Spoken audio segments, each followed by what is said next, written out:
Non, le chef de l'État a dit ceci. Par la bonne volonté, la bonne foi, il a voulu aller vers ses frères, ses 9 frères qui sont dans nos pays voisins. Il est allé vers eux pour essayer de parler, arranger tous les conflits qu'il y avait entre plusieurs voisins, et notamment le Rwanda et l'Ouganda.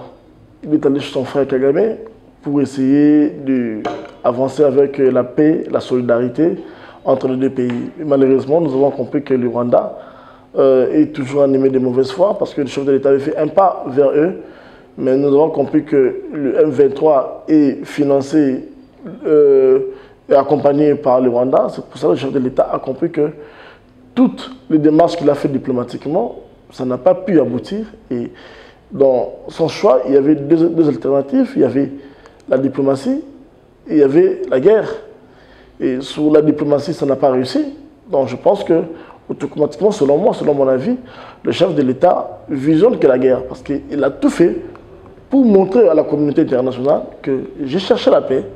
C'est pour cela qu'il a tout expliqué. Il a même expliqué l'arrivée de Rwanda Airways. Il a tout balayé. Mais malheureusement, aujourd'hui, le chef de l'État a compris que avec la paix, avec les négociations, avec la diplomatie, le Rwanda n'est pas à mesure d'être en bonne relation avec la RDC. Le pays est agressé. Le pays est agressé. Notre maison prend feu.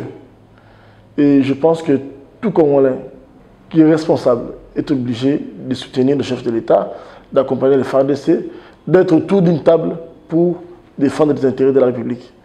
Nous sommes en guerre, le M23 nous attaque et nous devons défendre nos territoires et nous devons nous réunir. C'est comme un match de léopard. Tous nous sommes derrière le match de léopard. Il n'y a pas de parti politique, il n'y a pas de couleur politique. Mais là, aujourd'hui, nous sommes en guerre. Nous devons accompagner le chef de l'État, accompagner la vision du chef de l'État, accompagner nos FARDC pour que nous puissions réussir cette guerre. C'est ça l'appel que le chef de l'État a demandé à tous les peuples congolais d'être derrière lui. Et il demande à la jeunesse aujourd'hui de se mobiliser, de rejoindre le FARDC et d'accompagner pour que nous puissions sortir dans cette situation catastrophique. Le Rwanda nous impose à une guerre à laquelle nous ne connaissons pas la raison d'être dans notre pays. La sortie médiatique du président de la République, autre que M. Tshilombo, n'était pas au rendez-vous vraiment pour nous les Congolais. Je pense qu'il devait faire autre chose que ce qu'il a fait hier. Aujourd'hui, parler encore que non, lui-même il a échoué avec la diplomatie après avoir décaissé beaucoup d'argent qui lui permet de voyager plus de 280 quelques voyages. Je pense que c'est cracher sur les Congolais. Aujourd'hui, ce que nous attendons, c'est faire la guerre avec Rwanda. Parce que nous, étant muséistes, nous sommes venus par les armes et nous allons protéger notre pays par les armes. Aujourd'hui, ce que M. Tshilombo nous explique, ça ne nous intéresse pas. Nous voulons vraiment s'affronter avec Rwanda, parce que Musée nous a dit que non, la guerre serait populaire et ça va durer et nous allons la ramener là où elle venait. Mais aujourd'hui, venez nous berner en disant que nous n'avons pas besoin de ça. Mais si Kagame avait besoin de ça, donc nous ne pouvons pas nous amener là où nous sommes aujourd'hui. Parce que le pays est agressé comme il se doit. Nous sommes en train de perdre des vies humaines chaque jour. Ce que qui nous intéresse, c'est faire la guerre avec Rwanda. Guerre ou rien. C'est ce que nous voulons. Et par la suite, le président de la République, il dit que non, unité. Comment expliquer l'unité aussi longtemps? Son régime arrête les opposants d'une manière cavalière injuste. Quand vous avez le cas des collègues, camarades Jimmy Kitenge, le président de Ligue des jeunes, qui gère tant de jeunes derrière lui. Mais M. Tshisekedi a demandé aux jeunes de s'unir pour mettre tant de nuit, hors tant de nuit, l'agresseur. Mais le président de Ligue des jeunes que vous avez arrêté, mais il est aussi leader pour instruire ses poulains comment il faut être unis pour combattre Kagame. Mais vous l'avez arrêté d'une manière cavalière. Mais aujourd'hui, vous voulez la paix. Non, il n'y aura pas la paix s'il n'y a pas la sincérité. On a arrêté plusieurs personnes, Momo Molapo, de ma famille politique, Barnabé Milingano, de ma famille politique, d'une manière injuste. Mais ce sont des leaders d'opinion. Mais quand, dans leur cellule, dans leur communauté, on constate que non, leur fils a été arrêté d'une manière injuste, toi, tu crois que la paix va régner? Mais pour que la paix règne, il faut y réfléchir aussi. Que les Congolais, arrêtés d'une manière injuste, doivent retrouver la liberté pour ordonner aussi ce qui en dépend d'eux pour que l'unité soit au rendez-vous, qu'on mette hors temps de nuire Kagame. Parce que Kagame, c'est un félin. Je dis et j'insiste, Kagame, c'est un félin. Nous devons monter les enchères. Mais c'est ce qu'il dit, nous devons monter les enchères. Nous n'avons pas besoin de gérer avec vous. On fait la coalition entre PPRD et IDPS. Nous n'avons pas besoin. Mais ici, qu'à ce qui concerne l'intégrité territoriale, ça nous exige, nous tous, de se mettre debout. S'il faut prendre les flèches, s'il faut prendre les armes, nous sommes disposés pour le prendre afin de protéger notre territoire. Moi, je pense qu'il n'y a pas le temps de nous mettre les obstacles avec les discours qui n'est pas productif. Là, nous, à notre tête, en tant que kabylistes, nous disons, nous sommes disposés maintenant de prendre même les armes pour combattre Kagame. Lelo balandia HK Today, tozongeli bino lisusu parce que lelo toyebi ete mokili ezali ya koningana bakongolmani banso bisika bango bazali bayingeli miso na bango ezali ya kobaluka na Kinshasa mpona bayoka ete Kinshasa elobi nini ya solo lobi tata mokonzi ya mboka alobaki lisikulu na ye ya kitoko lisikulu moko emotive bakongole moko na lelo soko kote na kati ya ville ya Kinshasa komona ambiance to morale ya bakongole ezali likolo bakongole bamoni ete mokonzi na bango ayoki mbela na bango kolela na bango susi na bango et mokonzi pe a répondre na mayema so bakongomani bazo kosengaka ye na tango nyonso mpona nini na botalaka ete mboka na biso ezali attaqué na banguna to bayini na biso plus précisément Rwanda na Uganda yango wana toye ko répondre lelo na bino ba téléspectateurs ba oyo nyonso balandaki biso mikolo eleki toye kozongisa na mituna na bino mayema so botuni biso ya yambo tokopesa bino d'abord synthèse ya tata mokonzi ngai na bolandi malamu discours ya tata mokonzi alobeli plus ou moins 8 points na ba point nyonso wana tomoni ya liboso alobeli option diplomatique na mayematali conflit to agression na biso na Rwanda.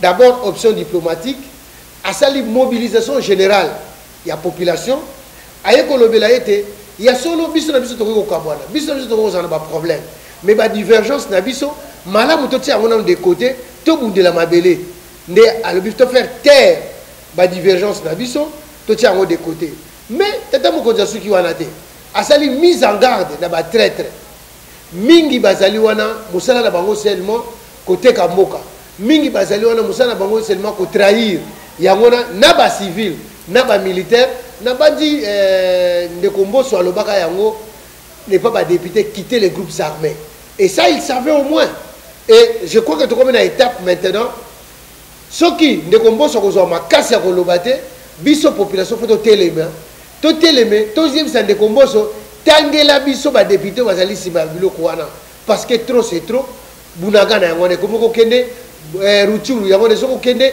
et bongo basoko linga pe ba mijoter Goma mais tata mokonzi atali ete tokosukela wana te nsima na yango alobi yabisi biso jeunesse to se regrouper to se constituer en groupe de vigilance tata mokonzi afungoli biso miso abi ete kati na biso bajeune tofungola miso imaginez que na bakartier na biso tozana bilongi moko boye ekoka na biso te bato moko boye tobeli bango bisika bauta te na bahotel na ville ya Kinshasa toyebi yango soki na IPEN bahotel mibale misato eza na kati ya IPEN toyebi yango awa soki okiti na Gombe bahotel Venus okotaka bahotel ezali ebele oyo bato bauta na bagroupes armés bavanda awa yango wana tata mokonzi atire attention na biso batraître nyonso oyo biso toyebi totanga bango abengisi bayemboka basarole na armée mokili nyonso babundelaka yango bandeko soki biso moko tobundeli mokili ya biso banani bakobundela biso yango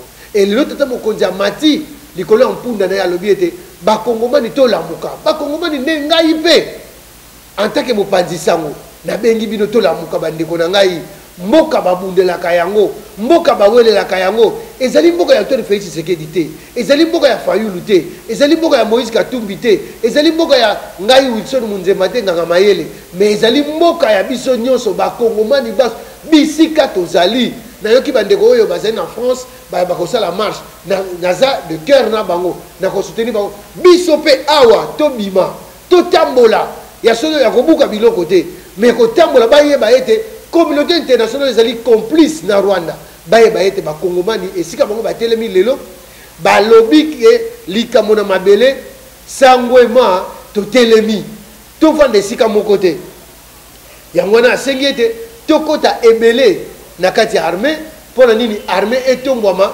tobudela ekolo mais plus loin tata mokonzi alobi lisusu likambo moko objectif majeur na ye ezali intégrité territoriale Félix Tshisekedi atali ete alobi nyonso tokosala ebundeli na biso ezali kaka intégrité territoriale donc bunagana ekokende te Rutshuru ekokende te Goma ekokende te Kinshasa bakozwa te même baoyo nyonso basali makita na bango bazopusana lokola lobi babomi susu bandeko na biso na mboka Bagata nyonso wana tata mokonzi atali yango alobi alimboli yango na kati ya discours na ye mingi bazali koloba ete mais Félix Tshisekedi apparemment ye boko azali complice apparemment ye boko asigné baaccord ye boko akei koluka boye sikoyo tala ndenge tokomi ateki mboka oui bandeko mais ntango tozoloba mpe tozoka na histoire koteka mboka c'est bien kosenga guerre c'est bien mais mpona kosenga guerre ezala na bapréalable nakozongisa moko ati na biso totanga na baoption nini ezali ete mpona avant tosenga guerre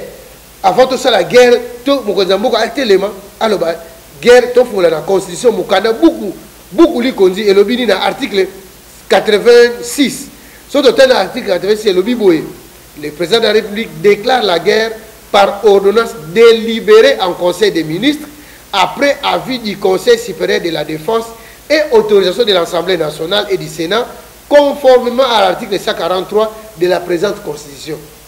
Mais tant qu'on évoqué l'article 143, mais l'article 143 dispose nini et en cas d'état d'urgence, article 143 et conformément aux dispositions de l'article 86 de la Constitution, le président de la République déclare la guerre sur décision du Conseil des ministres après avis du Conseil supérieur de la défense et autorisation des deux chambres.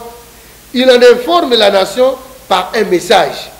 Les droits et les devoirs des citoyens pendant la guerre ou en cas d'invasion ou d'attaque du territoire national par des forces de l'extérieur dans l'objet d'une loi. Bande konangai wana nde ezali mobeko likonzi. Donc la mousse article 86 na article 143 expliquer biso ndenge nini bako senga la guerre. Mais ezateka la muki na tongo mbalamuko alobi tokoti na guerre ezalaka ndenge wana te malamu bakongomani tokitisa motema ezali ba étape na ba étape oyo chef de l'état azokosalela pona toyeba ete lelo a privilégié qui option diplomatique mais uni mwa muke malgré ba force régionale ezokoya malgré accord ya Nairobi ezali parce que bandeko ba Rwandais ba respectaka ba accord te likunya eza na bango bandeko na ngai soki tolamuki te tolamuka tosembwama lelo totelema président yeboka koka eloko te Félix Tshisekedi yeboka koka eloko te biso nde appui ya peuple appui ya population biso totelema tobundela mboka mabele babundelaka yango kofanda na bureau te bureau climatisé yango te loba to dénoncer yango na yango foto yeba esika mboka etekameli pe mpona nini lelo tokomi na situation oyo bandeko na ngai mboka na ngai etekamaki depuis 2012 tofungola matoi histoire echangeaka te mingi lelo balobi ya Félix Tshisekedi ayenda kosine baaccord na Rwanda baaccord ye asinaki ezalaki baaccord économique accord militaire était déjà signé depuis 2012 depuis 2009 d'ailleurs en 2009 il y a 3 personnalités que je vais citer je vais les citer parce que trop c'est trop. Notre pays ne peut pas être vendu. Notre pays ne peut pas être vendu. En 2009, accord signé le 23 mars 2009. L'accord a donné la nationalité. La nationalité congolaise est donnée à tous les Rwandais. Accord on est le bayango. Accord on est le bayango. Que Rwandais nous sommes un groupe armé, bako congolais. Bandeko nangai nene wako hypothéquer avenir mboka na ye nene sina mukanda wana remoti banda na tango na zalaki ministre ya coopération internationale ake ko signer mona en plein Rwanda. Bandeko, yango na de passe na biso place passe outil to tanga kayango to le babilobe la te. Mais na simareno remoti banda za ye mon côté. Remoti banda za ye mon côté. Le 12 mai 2012. Ministre moko tozalaka na ye Crispin Atama Atanabe. Ministre na kutula yo ka yesuté. Na yebite so akenda. Ministre na signé accord na Rubavu. Rubavu sa frontière entre biso na Rwanda na territoire ya Rutshuru. Bandeko lelo tozobundela wapi? Na Rutshuru te. Congolais kozala kidiba te. Félix Tshisekedi c'est vrai. Ah lelo yende mukonzi. Même batienga Wilson Munzemba nganga maele batienga mukonzi lelo. Même mes problèmes tokozala na yango. Parce que bandeko to basilia ki yango balobi boye na kati ya corps wana. Ete ministre de la défense il y a tant wana Crispin Atanabe alobi boye. Tout pe bakoko na banani hein. Parce que comme Atama Atanabe na ebité sur les abisso hein. Parce que comme ko tango pe doute. Bango baloba nini que l'armée rwandaise est surveillée les 9 frontières ya bamboka de sabapa baza pena biso. Ah! Atai nzambe mokolo moko ta kotina ke ba angelou na ye ba ange garba ko surveiller l'enfer. Ata satana mokolo moko ta kotina ba angelou na ye ba ko surveiller l'Oda. Donc biso to sina biso mboka ba militaire rwandais ba ya ko surveiller ba territoire na biso mawa congolais fungola misu lelo ba komi ko loba ke Félix Tshisekedi ateki mboka tala esika mboka etekamaka na biso no 2009 nazo pesa na ba date ba référence ezali mikande ezali pe na teki ba komo na bo parce que bango ne bazali ba signateur. Est-ce que le cas na parlement ba kongomani ne soto na mikola lelo est-ce que ba mona ba corps wana ba corps ne mona na te eza ba corps akuzu ba benda na bango bona koko fungola miso ba benda na bango pona koko to kotika te to fungola miso même si na corps wana Crispin Atama Atanabe yende mdalaka ministre tango wana ya défense mais suka ki wana te au moment où azoko signer ba corps na Rubavu na territoire lelo komi parti à Rutshuru wana des places bitumbe zali mukola lelo ah Félix Tshisekedi parce que sobo na mukola lelo tala esika uti place ba signer ba corps nde esika bitumbe zali mukola lelo ba ndeko na ba kongomani baso bolanda likambo wana et suka ki wana te l'état ya zoko signer accord Alexis Tambwe Mwamba attendez ni boko futa ka likambo wana boko futa ka yango boko futa likambo wana makila ba congolais que ne pas battre Alexis Tambwe Mwamba wana ministre des affaires étrangères na même date simultanément et pas iboye na Rubavu bazoko signer ba accord pona armée rwandaise et surveiller 9 frontières na biso. Oh bandeko to fugola misu ba congolais ba congomani bisika bozali to fugola misu qu'on ne peut pas continuer à nous tromper et les deux ministres vont signer les accords lui maintenant va signer dans le cadre des renseignements militaires que à dater du 12 mai 2012 les renseignements militaires rwandais vont gérer les renseignements militaires congolais. Oh là là, le pays était vendu. Comment est-ce que yo peut s'embanda pour surveiller mon gouda na plutôt mbanda ko te mon gouda na yo a surveiller yo na mais fongolais le moyibi porte non ba congolais to fongola misu. Comment est-ce que nous pouvons connaître rêver? C'est vrai que le complot international, mais là où ils ont vendu le pays, qui se souvient de ces accords là, les accords de Rubavu, les accords de Kigali que Crispin Atanabe a signé à Rubavu dans les Rutshuru profond. Imaginez, on va signer dans les accords dans un village. Ah non, voilà là où on avait vendu la nation. Et au même moment, Tambwe Mwamba, il est encore en vie. Ah, président Tshisekedi Alobi, tous les traîtres doivent être traqués. Président Tshisekedi Tangele Kombo, Tambwe Mwamba. Ancien ministre des Affaires étrangères, Tambwe Mwamba. Ancien président il y a Sénat. Donc il était prêt à jouer même le coup au niveau du Sénat. Et lorsque aujourd'hui les Congolais se plaignent pour dire que, et il y a des gens qui se plaisent pour dire que Félix Tshisekedi a vendu le pays. Mes chers amis, peut-être que nous ne réfléchissons pas.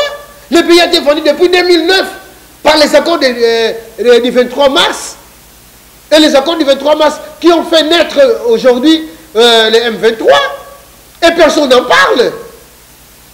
Aucun Congolais se lève aujourd'hui pour demander où est passé Crispin Atama Watanabe. Et je pose la question, qui est son ancêtre? Qui est son ancêtre pour avoir vendu ce pays? Est-ce que ces ancêtres ont fait des sacrifices pour ce pays? Et si c'était pour dire que c'est Kabila qui les a envoyés, parce qu'ils étaient sous la coupe de Kabila, ok. Mais alors, pourquoi ils n'ont pas dénoncé cela? Pourquoi ils n'ont pas dénoncé cela? Et les Congolais aujourd'hui en pâtissent. Nous souffrons. Les Congolais souffrent parce que ce sont des accords qui ont vendu ce pays. Ce sont des accords qui ont hypothéqué l'avenir du peuple congolais. Peuple congolais, levons-nous tous. Levons-nous pour nous battre pour notre sol. Levons-nous pour nous battre pour notre territoire, pour l'intégrité territoriale.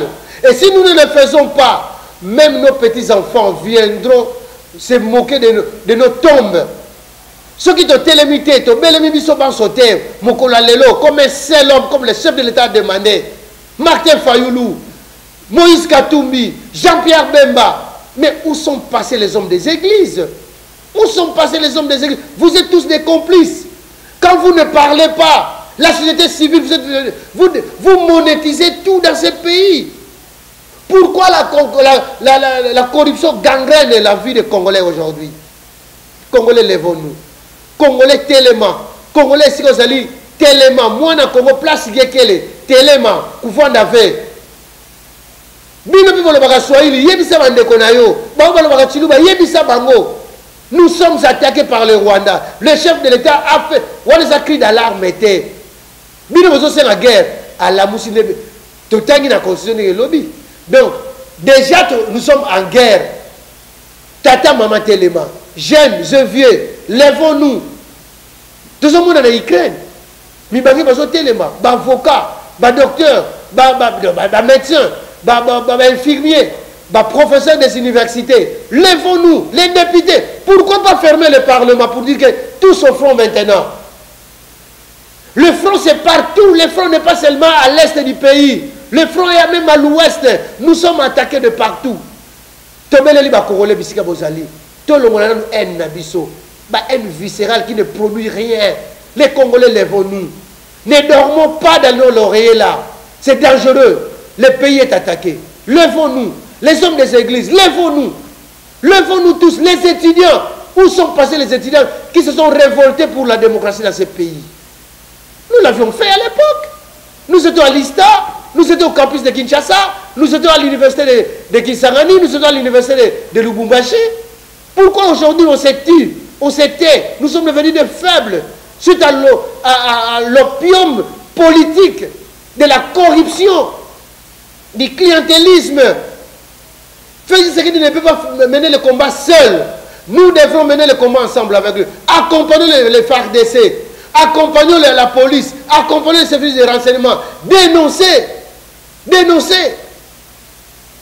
Nous ne sommes pas xénophobes, mais trop c'est trop dans ce pays. Nous ne sommes pas xénophobes. Nous avions accepté tout le monde. Que font les petits commerces ici? Nous ne voyons pas les Nigériens, nous ne voyons pas les Sénégalais, nous ne voyons pas les Ghanéens, mais ils sont venus au Congo, ils ont fait de l'argent. Mais alors nous laissons le pays à qui? Nous abandonnons même notre territoire. Les Rwandais ne sont pas des petits dieux. Nous devons nous lever, les combattre. Et ça, je demande à tous les Congolais. Là où nous sommes, levons-nous. Que l'esprit de Kimbangu gangrène à nous. L'esprit de Kimbangu doit nous animer.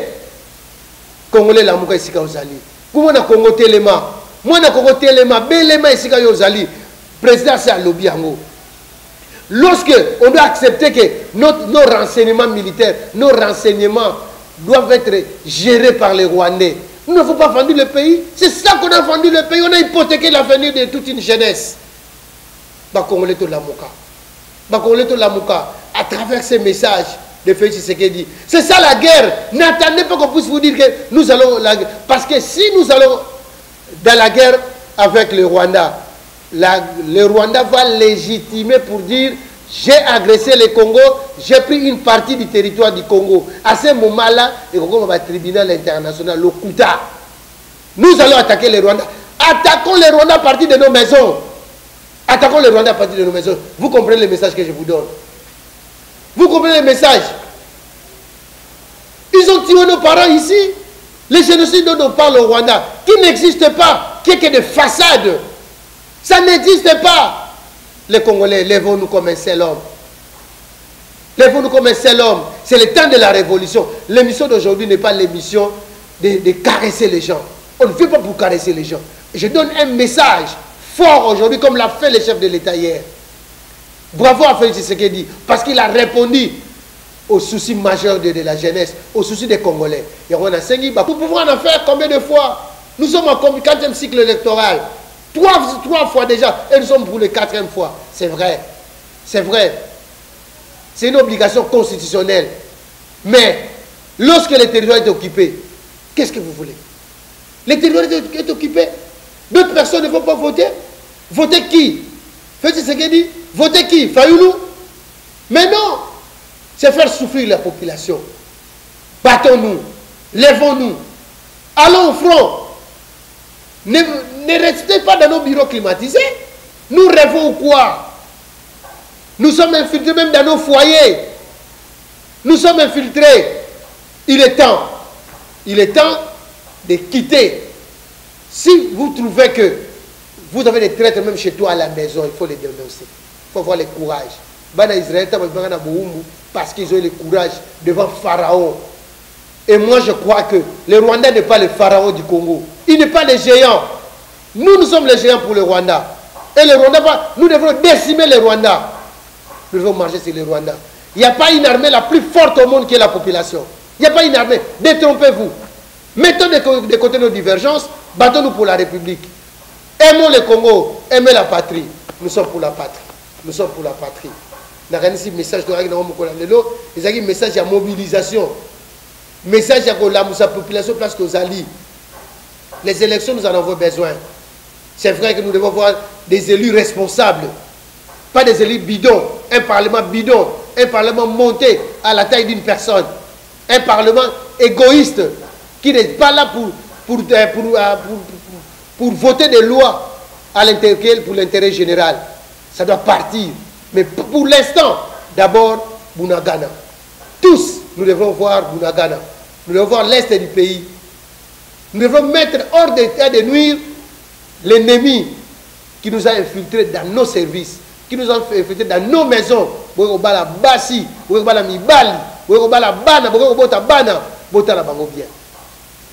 Nous aimons le Congo. Pour le Congo, c'est TRT.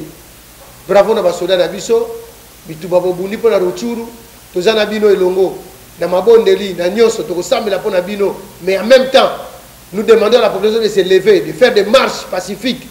Kobuke eloko mutute, telema. Tant moni ndeko Rwanda azali, zongisa na mboka na ye, azonga na mboka na ye. Parce que ambassadeur na bokasa azongaki. Bino ba ndeko loso ba Congolais bozonga na bozonga, tokufa nzala te. Nous ne portons rien du Rwanda. C'est le Rwanda qui bénéficie de nous, qui vole nos richesses. Alors, on ne peut pas hypothéquer l'avenir de tout un peuple. Félix Tshisekedi a monté au créneau, et nous aussi, nous devons monter au créneau aujourd'hui pour que la paix revienne au Congo. Quels que soient les prix, nous allons les payer. Bandeko, Tito Lobaboye, Nganazana passe na mutema, Mawa, Congo, Mawa, mardi, Nakata Parlement. Et si Kabiso de Tchela Mutema, temple de la démocratie, Makabo ya passe le kiwana. Et Timoukola Lelo, Nazo Mituna, procureur prêt à cassation, Moussala Nayo Nini. Procureur prêt à cassation, Moussala Nayo Nini. Des députés Baswani na perchoir. Président Mosso témoin, Makabo Nazo Koloba, et l'équipe mardi Oyo, avant Premier ministre Aya, pour défendre, pour répondre à ma question, il y a des députés concernant le budget. Bande de des députés, il y a Est, Nakotanga Bakomo na Bango, député Ndaishimie, député Mwanga Chocho, Naté témoin, député Ntingi Pouloulou, mon frère, félicitations. Bajana Boende to solu kanamboka oyo qui ont le courage na kamwe ba député congolais le Kouta. Vous tous vous êtes des complices.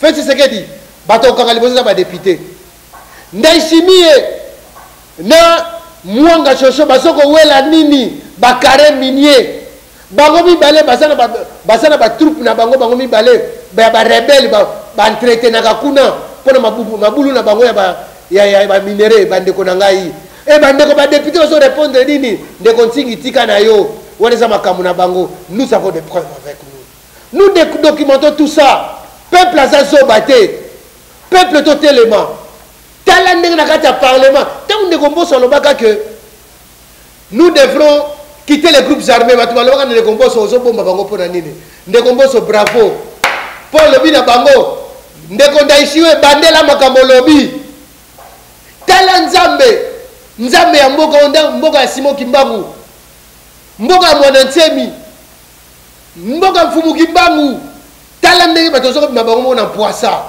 baye ko welela carré minier na kati ya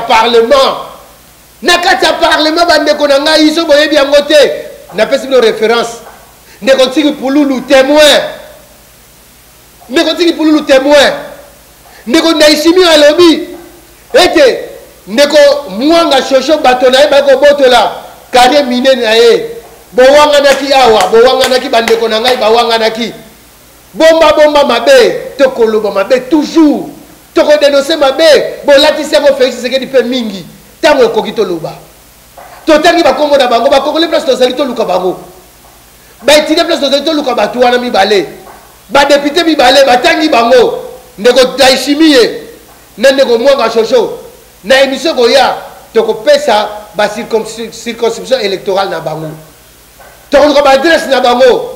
Trop c'est trop dans ce pays. Combien est-ce que les gens peuvent nous infiltrer jusqu'au Parlement? Et vous vous battez devant les perchoirs, devant le Parlement, vous vous battez pour vos propres intérêts. Nous n'allons pas lâcher. Les dieux de Simon Kimbangu vont se lever. Les dieux de tous nos ancêtres vont se lever. Boko Bima Pouassabino Moko, procureur prêt à cassation, vous devez vous en saisir de ces dossiers. Si vous ne le faites pas, vous n'aidez pas les chefs de l'État. Il est grand temps, levons-nous. Parce que ça s'est passé au Parlement. Ce n'est pas un secret. Ce n'est pas un secret de polichinelle. C'est la vérité. Pépé Mbosso Aloba yango déjà Badakala. Et quand Mbosso l'avait dit, tout le monde avait refusé. Tout le monde n'a pas crié Mbosso. Et voilà la vérité. Quel que soit le temps. Et ça n'a pas bouté Ingeli Lolengedini. Tongo etanaka. Tongo etaneli bino. Bomi monisi na mboka oyo. Nyonso tolobaka Félix Tshisekedi. Tosengi na badeko ader botelema. Bokele okanga batu wana ndeko demia. Botelema. Jean-Hervé Mbelu tango yango yo sala musala na yo. Kokeno kanga ba journaliste te. Kokeno kanga ba communicateur ya Ido Sacré. Tango yango yo tala bato kanga bango na ba député mibali. Ndayishimiye totangi Kongo na. Eleki na parlement, nous avons des documents tozali na yango. Bo inquiété batute boko intimider sous batute. Et bibi poisa. Ata bo sali lolenge nini. Totangi bino. Ezaki mokolo ya mardi. Ndeko Mindule oyebi yango. Osalaki wana ozaki témoin. Levons-nous comme un seul homme pour que nous devons combattre l'ennemi partout où il est. Nous devons le dénoncer. Voilà. Il y a sous quand on a dit qu'on peut nous faire les angouana. Tout ça qu'on vigile, tout ça qu'on fout la mission. Botika la malade.